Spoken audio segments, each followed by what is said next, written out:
इस वीडियो में बच्चों अपन इशू ऑफ शेयर चैप्टर का क्वेश्चन नंबर 5 डिस्कस कर रहे हैं। कुछ बच्चों ने डाउट्स में दिया था ये क्वेश्चन है ना, बच्चों के शायद आंसर मैच नहीं हो रहे थे, तो एक बार इस वीडियो को देख लीजिएगा, आपके डाउट्स भी क्लियर हो जाएंगे और अगर कोई मिस्टेक्स वगैरह तो वो भी देख लेना कहाँ पर हुई है। देखो, superstar limited offered 10,000 equity share of 100 each eight 20% 20 rupees premium पर शेयर। सिंपल सी लाइन है, 100 रुपये के शेयर है, 20 रुपये प्रीमियम पर इशू कर रहे हैं यानी 120 पर, और 10,000 शेयर कंपनी इशू कर रही है। इस क्वेश्चन में बच्चों थर्ड कॉल तक है, मतलब ये क्वेश्चन 5 इंस्टॉलमेंट है। एप्लीकेशन है बच्चे 10 रुपये की, फर्स्ट कॉल 40 की है इंक्लूडिंग प्रीमियम, सॉरी अलॉटमेंट 40 की है इंक्लूडिंग प्रीमियम। इंक्लूडिंग प्रीमियम का मतलब हुआ 20 + 20 है ना। 100 रुपये का शेयर 120 पे इशू हो रहा है यानी 20 रुपये प्रीमियम पर, और 40 रुपये में प्रीमियम जुड़ा हुआ है पहले से, तो यानी 20 रुपये की तो कॉल है और बाकी 20 रुपये प्रीमियम है। फर्स्ट कॉल 20 की है, सेकंड कॉल 30 की है, और फाइनल कॉल थर्ड कॉल है ही बच्चे इस क्वेश्चन में, थर्ड कॉल 20 रुपये की है, 20, 30 और 20। The company received application for 12,000 share. देखो ओवर सब्सक्रिप्शन हो गया बच्चों, 10,000 शेयर इशू करने जबकि 12,000 के लिए एप्लीकेशन आ गई है। And 10,000 share were allotted pro rata. बहुत सिंपल सी लाइन आ गई, इस जगह पर आके क्वेश्चन एकदम इजी हो गया। इन्होंने कहा कि 12,000 की एप्लीकेशन आ गई है और हमने 10,000 जो शेयर है ना जो हमें इशू करने हैं, हमें 10,000 ही तो इशू करना है बच्चों, ये हमने प्रो राटा इशू कर दी है। इसका मतलब मना किसी को नहीं किया है। एक तो ऐसा हो सकता था ना कि 1,000 को बिल्कुल मना कर दिया या 2,000 को, इन्होंने किसी को मना नहीं किया है, थोड़ा थोड़ा सबको दिया है। तो एक ही लाइन की टेबल बनेगी, केवल 12,000 को 10,000 शेयर की है ना, 12,000 एप्लीकेशन आई, 10,000 शेयर दे दिए। इसकी टेबल मैंने बना रखी है, पहले से थोड़ा सा सॉल्व किया हुआ है ताकि वीडियो शॉर्ट बने। इजी एंट्रीज मैंने कर दी है और टफ एंट्रीज से मैं आपको आगे वीडियो में दिखा दूंगा। तो 12,000 को 10,000 शेयर अपन ने दे दिए। अब बस अच्छी तरह से देख लो कहाँ कहाँ पे एरियर हो रहा है, कहाँ कहाँ पर एडवांस है। Holder of 400 share fail to pay first call. तो बच्चे अलॉटमेंट तक तो इस क्वेश्चन में कोई एरियर हुआ ही नहीं है, कोई बात नहीं है ये अलॉटमेंट पे एरियर की।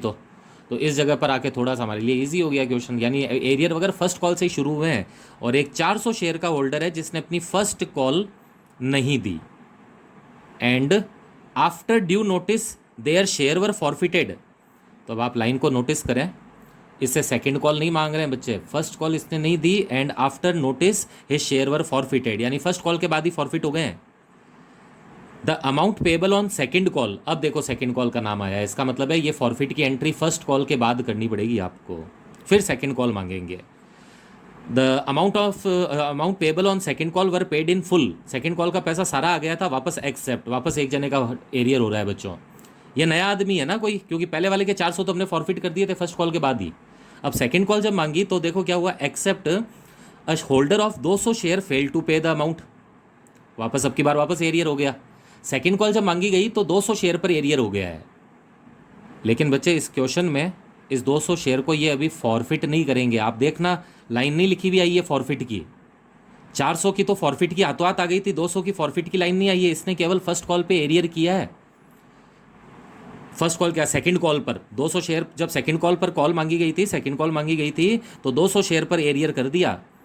आगे की लाइन में पहले ही आपको बता देता हूँ, आगे क्वेश्चन में लिखा हुआ आएगा कि ये आदमी जिसके पास 200 शेयर थे, जिसने अपनी सेकंड कॉल नहीं दी थी, ये अपनी सेकंड कॉल का पैसा थर्ड कॉल के साथ दे देगा, यानी इसके शेयर फॉरफिट करने की जरूरत नहीं पड़ेगी। सेकंड कॉल में ये एरियर कर रहा है और अपने एरियर को ये थर्ड कॉल के अंदर क्या कर देगा, वापस पे कर देगा कंपनी को। अब बच्चों देखो सेकंड कॉल के बाद क्या हुआ, इसमें टाइमिंग का ही क्वेश्चन है बच्चों, ध्यान से बस ये देखना है कि कब फॉरफिट करना है, कब रीइशू करना है। तो बच्चे देखो सेकंड कॉल के बाद रीइशू की एंट्री आ रही है। याद है आपने अभी 400 शेयर एक आदमी के जब्त किए थे, उसमें से 250 शेयर ऑफ द 400 फॉरफिटेड वर री इशूड, वापस रीइशू कर दिया।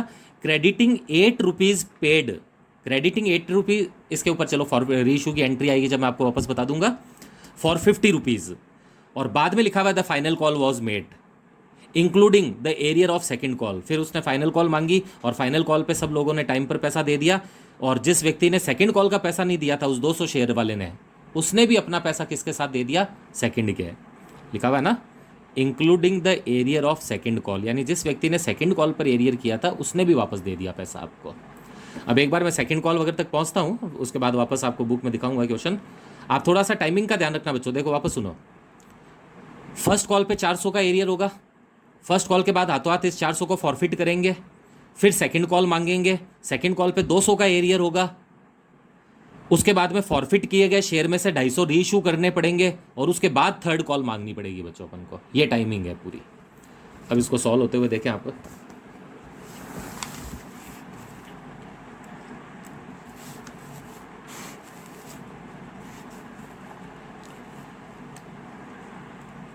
बच्चे इस क्वेश्चन की टेबल देखो मैंने बना रखी है और अलॉटमेंट तक की एंट्री मैंने कर दी है, क्योंकि अलॉटमेंट के बाद से थोड़ा सा ध्यान रखना होता है अपन को। तो सिंपल सा देख लें, एप्लीकेशन 10 की है, अलॉटमेंट 40 की, 20 + 20 40, फर्स्ट कॉल 20, सेकंड कॉल 30 और third call 20।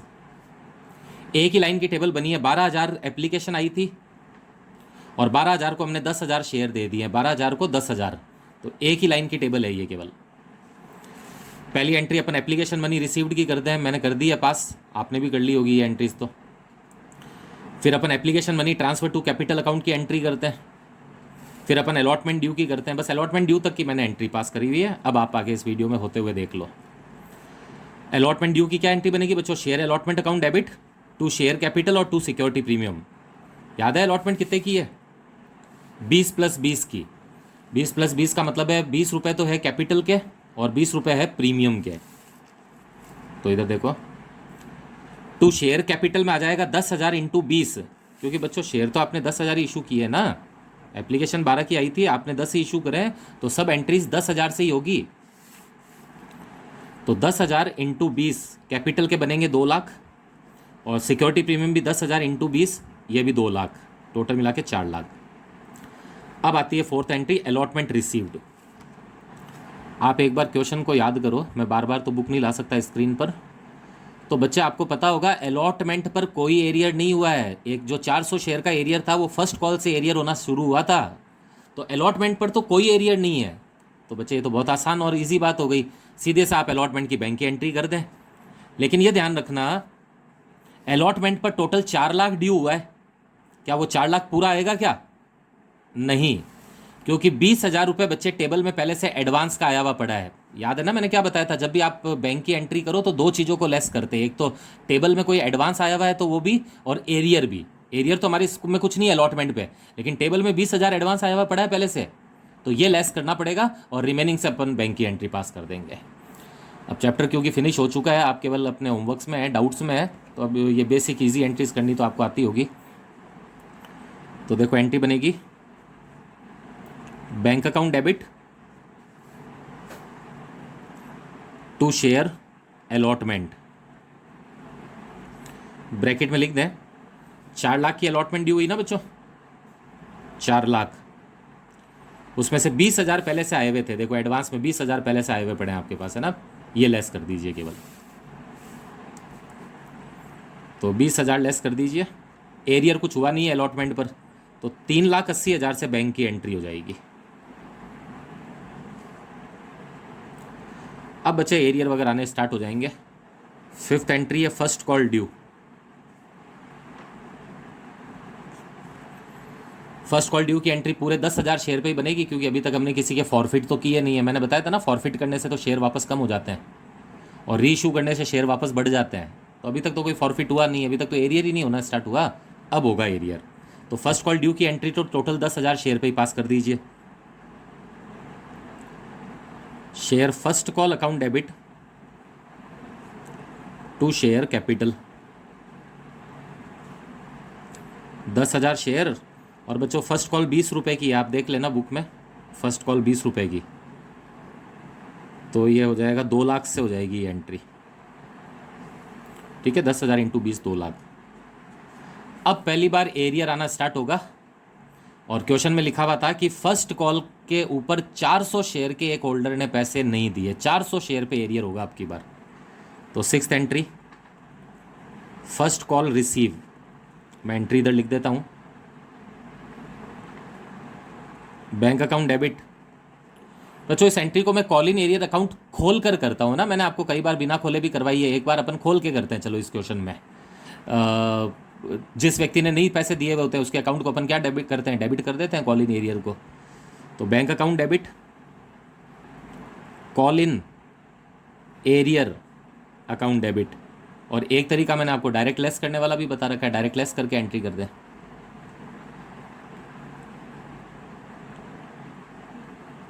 To first call, तो फर्स्ट कॉल तो बच्चे टोटल है 20,000 की, सॉरी 2 लाख की। अब एरियर कितने का हुआ पता है ना, अभी 400 शेयर पे हुआ है केवल एरियर, तो इसी के सामने लिख लो ना 400 इंटू 20 रुपये की कॉल नहीं आई है आपके पास। फर्स्ट कॉल 20 रुपये की थी, 400 इंटू 20 नहीं। इस क्वेश्चन में मैं कॉल इन एरियर अकाउंट खोल कर आपको ऐसे ही दिखा रहा हूँ, आप बिना खोले भी कर सकते हो, डायरेक्टली लेस करके करने वाले तरीके से। तो 400 इंटू 20, 8,000 रुपये का एरियर हो गया है बच्चों।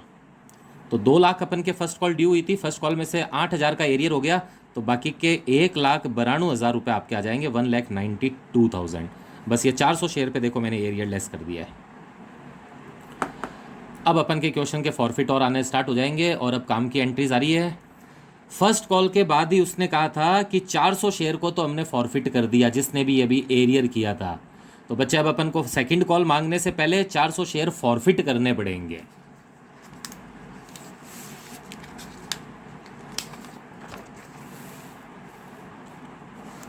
देखो अगली एंट्री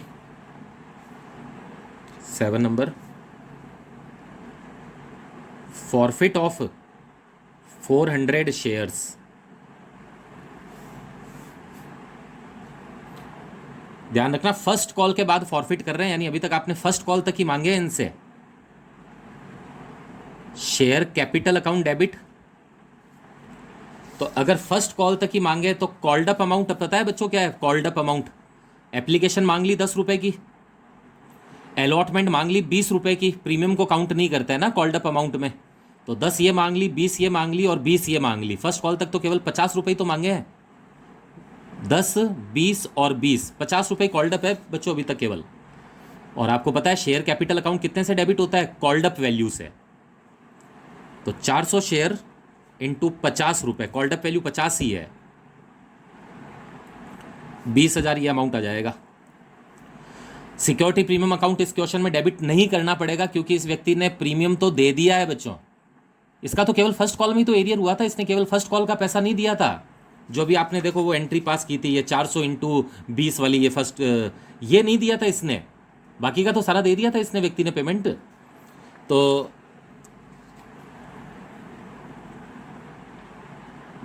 प्रीमियम अकाउंट अपन को डेबिट नहीं करना पड़ेगा, ठीक है, प्रीमियम अकाउंट डेबिट नहीं करना। एक काम इधर थोड़ा सा बच्चे आपको एक करेक्शन बताता हूं, अपन जिस तरह से हमेशा करते आए ना, कौन सा कॉल इन एरियर अकाउंट नहीं खोले, आप एक बार उसी तरह से ही करो इस एंट्री को ना। वीडियो में मैं कोई नई बात बताऊंगा फिर आप और वापस कंफ्यूज हो जाएंगे। तो अपन डायरेक्ट लेस करने वाले तरीके से कर रहे हैं, तो डायरेक्ट लेस करने की क्या एंट्री बनेगी? एरियर लेस करके करने वाला तरीका, bank account debit to first call. 2 lakh में से 8,000 का तो एरियर हो गया, तो 2 लाख में से 8,000 का एरियर हो गया तो कितने अमाउंट आ जाएंगे? 192। ये केवल इसलिए कर दिया ताकि और कन्फ्यूजन और ज़्यादा ना क्रिएट हो जाए आपके, है ना, क्योंकि अपन ने हमेशा ये आदत रखी है कि अपन डायरेक्ट लेस करके करते हैं। तो 2 लाख में से 8,000 का एरियर मैंने लेस कर दिया, 192 से बैंक की एंट्री हो गई। आ जाओ इधर अब। तो शेयर कैपिटल अकाउंट डेबिट हो गया 400 इंटू 50। प्रीमियम डेबिट नहीं करना पड़ेगा क्योंकि ये आदमी प्रीमियम दे चुका है, इसने अलॉटमेंट तो दे दी थी, इसने तो फर्स्ट कॉल पे एरियर किया था केवल, और प्रीमियम तो अलॉटमेंट पे था, दे चुका है ये अलॉटमेंट। टू फर्स्ट कॉल कितना होगा? फर्स्ट कॉल इसके सामने क्या लिखते हैं? एरियर का अमाउंट लिखते हैं। तो फर्स्ट कॉल पे 8,000 का एरियर हुआ था ना, अभी अभी मैं आपको दिखा रहा था। 400 शेयर पे 20 रुपये नहीं आए थे केवल, है ना, तो 400 इंटू 20, 8,000 का एरियर अपन ने लेस किया था, वो एरियर दिखा दो फर्स्ट कॉल में। अब बच्चों एंट्रीज वगैरह सब समझाने का काम तो हो चुका है, तो मैं एंट्रीज तो वापस आपको एक्सप्लेन नहीं कर सकता वीडियोज़ में, अपन तो केवल क्वेश्चन डिस्कस कर रहे हैं। ये क्वेश्चन तब अच्छा कर पाओगे जब आपने एंट्रीज वगैरह अच्छी तरह सीखी हुई है, क्लासेस में सब आपको बताई गई थी। अब आप उस दिन प्रेजेंट थे नहीं थे ये आप जान सकते हैं अच्छी तरह से। To share forfeit, balancing figure में आ जाएगा टू शेयर फॉरफिट, क्योंकि इसने केवल फर्स्ट कॉल ही नहीं दी थी बच्चों। 20 में से 8 जाएगा, कितना आ जाएगा? 12। बस ये 400 शेयर फॉरफिट हो गए। अब काम की बात सुनो, फर्स्ट कॉल के बाद हमने 400 शेयर फॉरफिट कर दिए हैं। टोटल आपको याद है हमने 10,000 शेयर इशू कर रखे हैं, उसमें से 400 तो फॉरफिट कर दिए। अब अपन मांगेंगे सेकंड कॉल, तो ध्यान रखना बच्चों, सेकंड कॉल 10,000 शेयर पे मत मांग लेना, क्योंकि 400 शेयर फॉरफिट करने का मतलब है वो तो वापस ले लिया आपने शेयर। तो अब सेकंड कॉल 9,600 शेयर पे ही मांगी जाएगी। तो देखो 8th entry, second call due on 9,600 share. ये ध्यान रखना, हो सकता है यहाँ गलती की है बच्चों ने, क्योंकि आपने 10,000 में से 400 शेयर तो फॉरफिट कर दिए ना फर्स्ट कॉल के बाद, तो सेकंड कॉल तो 9,600 शेयर पर ही बनेगी। Share second call account debit to share capital, 9,600 share है और बच्चे सेकंड कॉल 30 रुपए की है। 9,600 इंटू 30, ये आएगा 2,88,000।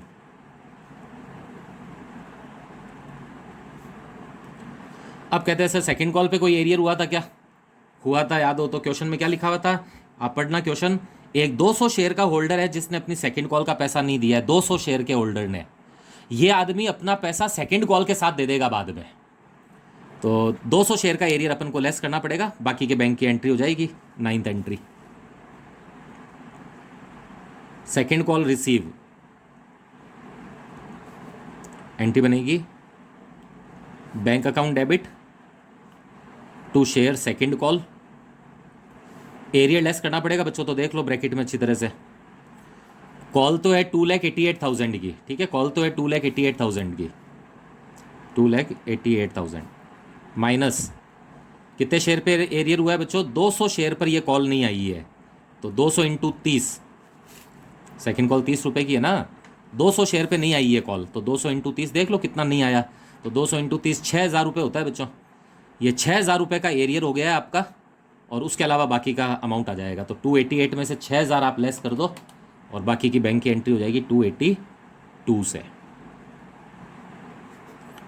ये बैंक की एंट्री 282। अब वापस एक अच्छा पॉइंट आया, सेकंड कॉल के बाद इन्होंने थर्ड कॉल नहीं मांगी, बल्कि पहले जो ये 400 शेयर फॉरफिट किए थे ना बच्चों, 400, ये देखो फर्स्ट कॉल के बाद, इनमें से 250 शेयर उसने वापस री इशू कर दिए हैं। कितने? 250 शेयर। अच्छा, कितने में इशू किए? अब आप वापस देख लो एक बार, 250 ऑफ द 400, मतलब 400 में से 250 शेयर री issued crediting 80 paid. Crediting 80 paid का मतलब होता है पेड अप वैल्यू 80 है। पेड अप वैल्यू कह दो या कॉल्ड अप वैल्यू कह दो, एक ही बात है। और आपको मैंने एंट्री समझाते वक्त बताया था ना कि शेयर कैपिटल अकाउंट हमेशा कॉल्ड अप वैल्यू तक होता है। कॉल्ड अप वैल्यू का मतलब है अब तक कितने रुपए उस पर कॉल हो चुके थे। तो अभी मैं आपको काउंट भी करवाऊंगा, क्योंकि हम सेकंड कॉल के बाद रीइश्यू कर रहे हैं। आप देखो इधर, ये सारी कॉल थी बच्चों। सेकंड कॉल के बाद अगर तुम रीइश्यू कर रहे हो सेकंड कॉल के, तो बताओ तो अब तक आपने कितना कॉल्ड कर लिया था? 10 और 20 30, 30 और 20 50, 50 और 30 80। तो वैसे भी तो कॉल्ड अप अमाउंट 80 है ना, यानी अगर आप सेकंड कॉल के बाद रीइश्यू करते हो तो 80 कॉल्ड अप ही है। कॉल्ड अप कह दो या पेड अप कह दो, वो एक ही बात है। तो इसने भी देखो यही कहा कि 80 रुपए paid up, that means called up मानते हुए उसने शेयर इशू कर दिया है। इशू करा है 50 रुपए में, शेयर इशू 50 रुपए में हुआ है, 50 रुपीज के भाव से शेयर इशू कर दिया गया। यहां पर हो सकता है आपने गलती की होगी एंट्रीज वगैरह में। टाइमिंग है देखो बच्चे, कब कब क्या क्या चीज हो रही है। अब देखना 10th एंट्री, थर्ड कॉल नहीं मांग रहा हूं पहले, सेकंड कॉल के बाद अब मैं पहले री इशू कर रहा हूं। री issue of 250 share at the rate 50 रुपए में री इशू कर रहे हैं। और क्योंकि सेकंड कॉल के बाद ही कर रहे हो तो अब तक तो कॉल्ड अप वैल्यू तो 80 रुपए ही है, लास्ट कॉल तो मांगी नहीं है अभी तक इन शेयर के ऊपर। तो एंट्री बनेगी बैंक अकाउंट डेबिट, जो मैंने आपको समझाया था री इशू प्राइस से इंटू कर देता है, मतलब कितने में री इशू कर रहे हो 50 रुपए में, तो 250 इंटू 50, ये हो जाएगी 12,500। नीचे आएगा टू शेयर कैपिटल, इसके सामने आती है कॉल्ड अप वैल्यू जो है 250 इंटू 80, ये हो गई बच्चे 20,000। और बैलेंसिंग फिगर यहाँ पे डिस्काउंट में आ जाएगा, जिसको कि शेयर फॉरफिट अकाउंट में लिखा करते हैं 7.5, यह आएगा शेयर फॉरफिट अकाउंट डेबिट। देखो बैलेंसिंग फिगर में डिस्काउंट निकला है, और डिस्काउंट को हमेशा किस में से चार्ज करते हैं? शेयर फॉरफिट अकाउंट में से। समझे बच्चों बात? यहाँ मुझे लग रहा है हो सकता है आपने गलती की है, सेकंड कॉल के बाद में री इशू करना है, ये ध्यान रखना। अब जैसे ही री इशू हो जाता है तो आपको याद आ गई होगी एक बात, और वो कैपिटल रिजर्व की एंट्री रूल क्या कहता है? अगर आपने शेयर को री इशू कर दिया है ना, तो जितने शेयर री इशू करें उसका अमाउंट कैपिटल रिजर्व में ट्रांसफर कर दिया जाएगा। अगर आपने डिस्काउंट में कोई काम में ले लिया तो वो लेस करके, है ना, वो लेस कर देना, बाकी का कर देना। तो बच्चे आपने 400 में से 250 री इशू कर दिए ना, तो 250 शेयर का अमाउंट कैपिटल रिजर्व में ट्रांसफर करना पड़ेगा, और उसकी एंट्री भी इधर ही होगी 11 नंबर पे। Share forfeit balance on 250 share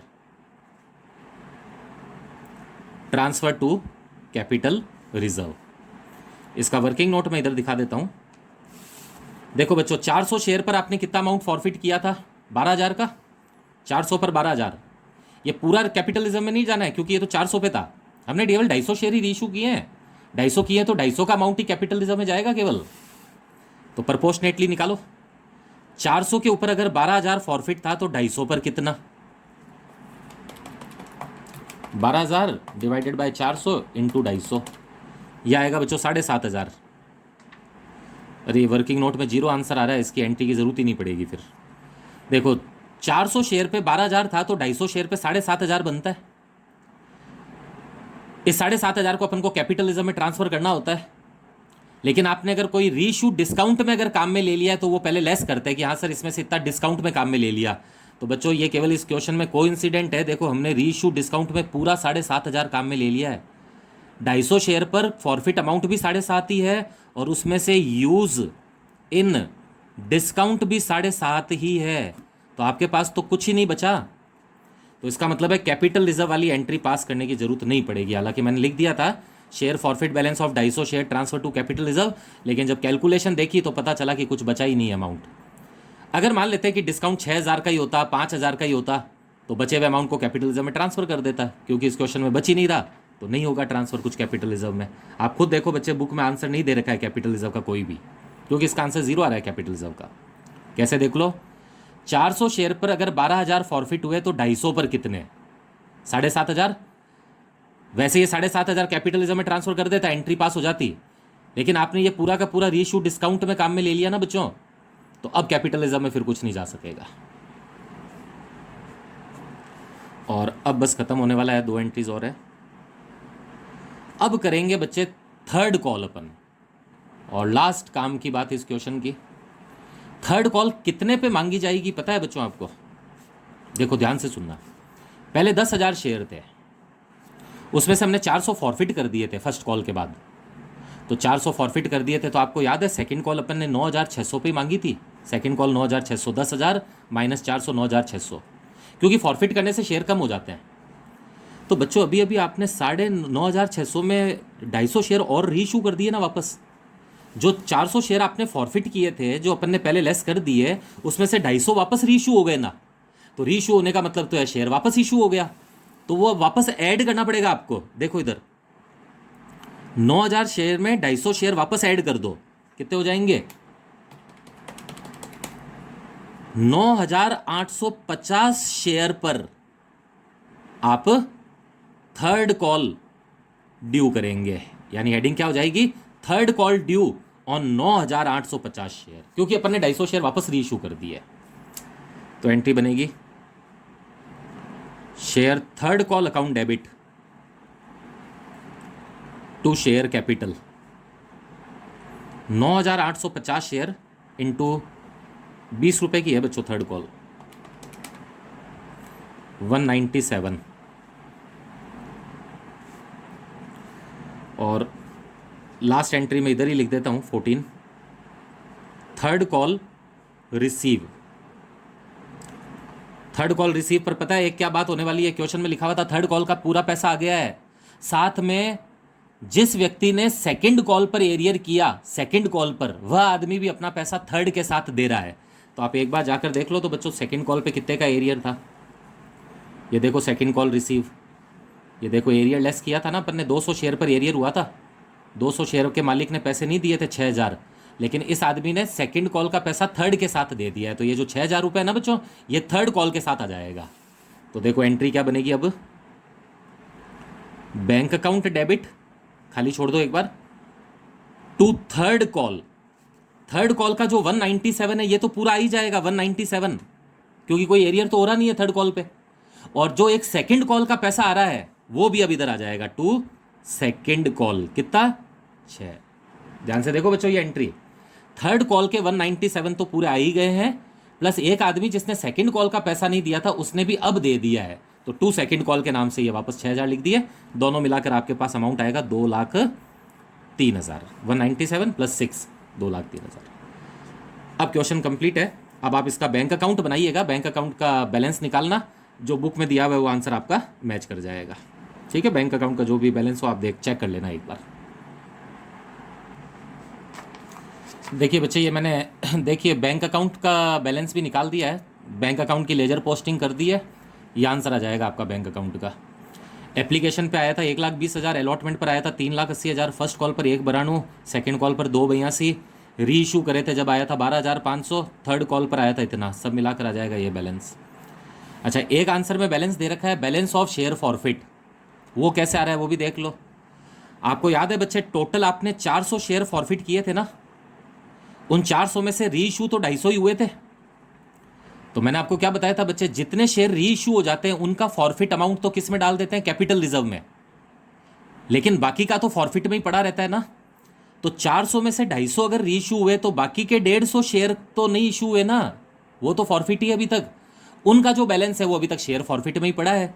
तो प्रोपोर्शनेटली निकाल लो कि 400 शेयर पे 12,000 रुपये फॉरफिट हुए थे, फॉरफिट की एंट्री में देख लेना 12,000 लिखा हुआ है, 400 पे अगर 12,000 हुए थे तो 150 शेयर पे कितने हैं, क्योंकि ये 150 शेयर वह है जो अभी तक री इशू नहीं हुए हैं, तो उनका अमाउंट अभी भी फॉरफिट में ही पड़ा है, तो वो 4,500 ये अमाउंट दे रखा है। बस अब आप इस क्वेश्चन को पूरा करें, और मैंने बैंक अकाउंट भी बता दिया है, कोई भी डाउट हो तो वापस पूछ लीजिएगा बच्चा।